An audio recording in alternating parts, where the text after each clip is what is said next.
கருணை வடிவமே சாயிநாதனே. என் அன்பின் பிரியமே, உன்னுடைய பிரார்த்தனைகள் அனைத்தையும் என் பாதங்களில் சமர்ப்பித்து விட்டு அது நிறைவேறுமா நிறைவேறாதா என்று சந்தேகத்துடன் காத்து கொண்டிருக்கின்றாய் அல்லவா? எப்பொழுது சாயப்பா என் பிரார்த்தனைகள் அனைத்தையும் நிறைவேற்றி தருவாய் என்று என்னை பார்த்து கேட்டுக்கொண்டே இருக்கின்றாய் அல்லவா? ஏன் எனக்கு பதில் தரவில்லை? மௌனமாகவே அமர்ந்திருக்கின்றாய். ஏதேனும் பதிலை என்னிடம் சொல்லிவிடு என்று சில சமயங்களில் கோபமாக கூட என்னை பார்க்கின்றாய். ஆனால் கண்மணி, நான் உனக்கு எப்பொழுதோ என் பதிலை கூறிவிட்டேன். உன்னுடைய பிரார்த்தனைகள் நிறைவேறும் என்பதை சில அறிகுறிகள் மூலம் உனக்கு நான் தெரியப்படுத்தியும் விட்டேன். உன் மனக்குழப்பத்தாலும் மன தடுமாற்றத்தாலும் அதை நீ உணர்ந்து கொள்ள மறுக்கின்றாய். சற்று யோசித்துப் பார். உன் வாழ்க்கையில் சில மாற்றங்கள் நிச்சயம் வந்திருக்கும். நான் உனக்கு பல சமீட்சைகளோடு உன் பிரார்த்தனைகள் நிறைவேறுவதற்கான வழிகளை சொல்லிக்கொண்டுதான் இருக்கின்றேன். சமீபத்தில் யாரேனும் உன்னிடம் வந்து எனக்கு உதவி புரியுங்கள் என்று கையேந்தி நின்றிருக்கின்றார்களா? அது பணமாக இருக்கட்டும், பொருளாக இருக்கட்டும், அல்லது சில ஆறுதலான ஆத்மார்த்தமான வார்த்தைகளாக கூட இருக்கட்டும். உன்னிடம் உதவி என்று வந்து நின்றால் நிச்சயம் அவர்களுக்கு உதவு. ஏனெனில் இறைவன் அவரது பிரார்த்தனையை உன் மூலம் நிறைவேற்றுகின்றான். ஆம் கண்மணி, சில பக்தர்களின் பிரார்த்தனைகளை நிறைவேற்றுவதற்கு தெய்வம் உன்னையே மனித ரூபமாக தேர்ந்தெடுத்து இருக்கின்றது. அதனால்தான் உன்னை நாடி வந்து பொருள் உதவியோ பண உதவியோ கேட்கின்றார்கள்.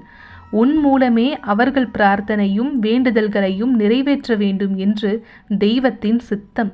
அப்படி இருக்க உன்னிடம் உதவி என்று வந்து நின்றால் அவர்களை சற்று ஆராய்ந்துவிட்டு மனமாற உதவி செய். என்ன சாயப்பா, என் பிரார்த்தனைகள் எப்பொழுது முடியும் என்று நான் ஏங்கிக் கொண்டிருக்க பிறர் பிரார்த்தனைகளை நிறைவேற்றுவதில் என்னை கருவியாக்கி விடுகின்றாயே என்றெல்லாம் யோசிக்காதே. ஒருவர் உன்னிடம் உதவி கேட்டு வந்து நிற்கும் பொழுது நீ மனதார அவர்களுக்கு உதவும் பொழுதே உன்னுடைய பிரார்த்தனையை நிறைவேற்றுவதற்கு இன்னொரு மனித ரூபத்தை அங்கே இறைவன் எடுத்து விடுகின்றார். உனக்காக உதவுவதற்கு, உன் பிரார்த்தனைகளை முடித்து வைப்பதற்கு இன்னொரு மனிதனை அவர் தயார் செய்து வைத்து விடுகின்றார். நீ இங்கே உதவும் பொழுது உன் இரக்க மனம் உனக்கு உதவ ஒருவனை உருவாக்கி விடுகின்றது.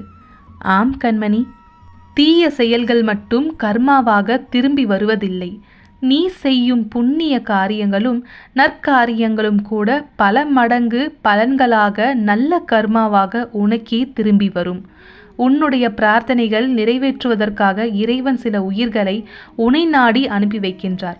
நீ எவ்வாறு மனமாற உதவுகின்றாயோ, எத்தனை வேகமாக செயல்படுகின்றாயோ அத்தனை வேகமாக உன்னுடைய பிரார்த்தனைகளை நீ நெருங்கிக் கொண்டிருக்கின்றாய் என்று அர்த்தம். உன்னை தேடி வருபவர்களுக்கு நீ உதவிகள் செய்தால் இறைவனே உன்னை தேடி வரப்போகின்றான் என்று அர்த்தம். நீ எதை விதைக்கின்றாயோ அதுதானே விருட்சமாகும். இன்று நீ மற்றவர்களுக்கு உதவும் தன்மையை பெற்றுவிட்டால் உனக்கான உதவிகள் உன்னை தேடி வரும். எப்பொழுதும் எதையும் பிறரிடம் எதிர்பார்த்து கொண்டு பெற்றுக்கொள்பவளாகவே இருந்து விடாதே. நீயும் கொடுப்பவளாக இரு. உன்னால் முடிந்த அளவிற்கு உன் கீழ் மக்களை பார்த்துக்கொள். 100 ரூபாய் வேண்டும் என்று என்னிடம் பிரார்த்தனை செய்துவிட்டு நீ திரும்பும் பொழுது 10 ரூபாய் வேண்டும் என்று உன்னிடம் யாரேனும் கையேந்தி நின்றால் உன்னிடம் 1 ரூபாய் இருந்தாலுமே கூட மனதார கொடு.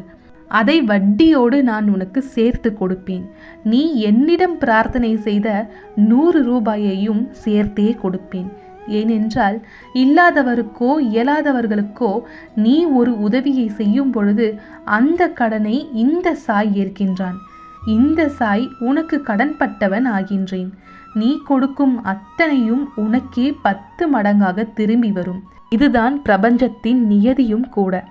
உன்னிடம் யாரேனும் ஆறுதல் தேடி வந்தால் ஒரு சில நல்ல வார்த்தைகளை சொல்லி அனுப்பு. அவர்கள் மனது சாந்தப்படட்டும். அவ்வாறு இருக்கும் இந்த இயல்பில் உன் வாழ்க்கையில் உனக்கு ஆறுதலே தேவைப்படாத அளவிற்கு அமைதியாய் நகரும். எத்தனை காலங்கள் என் வினைக்கான பயன்களை சொல்லிக்கொண்டே இருப்பது என்று நீ கேட்டால் முதலில் முந்தைய பிறவி மற்றும் கர்மாக்களை தெளிவாக புரிந்து கொண்டு நம்பு. ஏனென்றால் நான் எப்பொழுதும் முந்தைய பிறவி மற்றும் கர்ம வினை பற்றி அதிகமாக கூறிக்கொண்டே இருக்கின்றேன். என் சொற்களை நீ முதலில் முழுமையாக நம்பு. சகலமும் அறிவேன் இந்த சாய் என்பதை உறுதியாக நம்பு. உன் புத்தி சாதுரியம், தவறான சுய பிரபஞ்ச கணிப்பு போன்றவை எல்லாம் வீண் கண்மணி. கெட்ட செயல்கள் செய்பவன் இப்பொழுது நல்ல முறையில் சுகமாக வாழ்கின்றான் என்றால் அவன் முந்தைய பிறவியில் செய்த நற்கர்மாவின் பயன்களை அனுபவிக்கும் நேரம் அதுவாக இருக்கும். நல்லவர்கள் சில நேரம் கடுமையான கஷ்டங்களை அனுபவிக்கின்றார்கள் என்றால் அவர்களது முற்பிறவியில் செய்த தீய கர்மாக்களை அனுபவிக்கும் நேரம் அது. ஏனென்றால் நன்மையோ தீமையோ செய்த செயல்களுக்கேற்ப வினைகள் கட்டாயம் அனைவருக்கும் உண்டு. பிரபஞ்சத்தின் சட்டமும் அதுவே. காரணம் இல்லாமல் இங்கே காரியம் இல்லை. எனவே மனதால் கூட பிறருக்கு நீ எப்பொழுதும் தீங்கு நினைக்க கூடாது. சில நேரங்களில் கஷ்டங்கள் கலங்கடிக்கத்தான் செய்யும். வேதனைகள் திகைக்க வைக்கும். பிரச்சனைகள் மூழ்கடிப்பதை போல தெரியும். ஆனால் திகைக்காதே. எதையும் முன்ஜென்மத்தின் வினை என எடுத்துக்கொண்டு இனிவரும் நாட்களில் நன்றாக இருப்பதற்காக இந்த நிலையை சாய் தருகின்றார் என்று ஏற்றுக்கொள். பாபா எனக்கு எதையும் செய்யவில்லை என்று கதறி அழுத நாட்களும் உண்டு. அழுத நாட்கள் முடிந்து போகும். ஆனந்தமான காலம் உனக்காக காத்திருக்கின்றது. மரம் இலைகளை உதிர்க்க ஆரம்பித்து இலைகளே இல்லாமல் நின்றால் கூட மரம் பட்டுவிட்டது என்று நாம் பதறுவதில்லையே. இது இலையுதிர் காலம், இனி வசந்த காலம் வரும் என்பதை நினைத்து காத்திருக்கின்றோம் அல்லவா?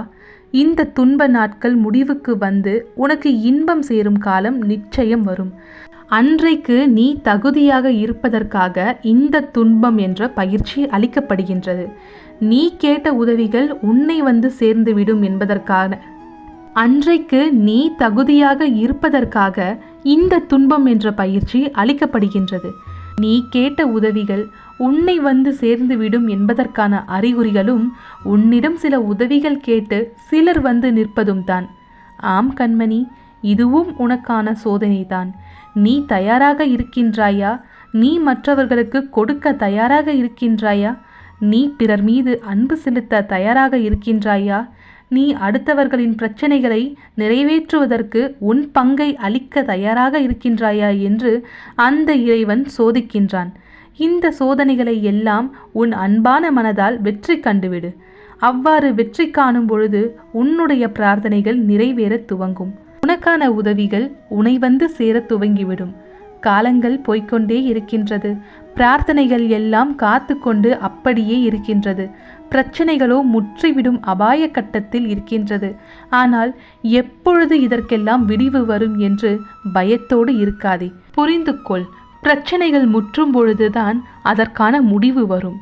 இனி ஒன்றும் செய்வதற்கில்லை என்று உன் இரு கரங்களை உயர்த்தி சாயி இனி நீயே துணை என்று எப்பொழுது தவிக்கின்றாயோ அப்பொழுதே நான் உன் கண்முன் தோன்றுவேன். உனக்கான அத்தனை பிரச்சனைகளையும் ஒரு நொடியில் தீர்ப்பேன். எல்லாம் முடிந்தது என்று நினைக்கும் தருவாயில் எல்லாமும் துவங்கும். சுகமாகவே துவங்கும். இனி என்ன நடக்குமோ என்று பயத்தோடு இல்லாமல் எல்லாம் நல்லபடியாகவே நடக்கும் என்ற நம்பிக்கையோடு இரு. உன் பிரார்த்தனைகள் எல்லாம் உன்னை நோக்கிதான் நகர்ந்து கொண்டும் இருக்கின்றது. எனவே நம்பிக்கையோடு இரு. சர்வ நிச்சயமாக நல்லதே நடக்கும். உன் சாயப்பா நான் இருக்க பயம் ஏன்? ஓம் சாய்ராம், ஜெய் சாய்ராம்.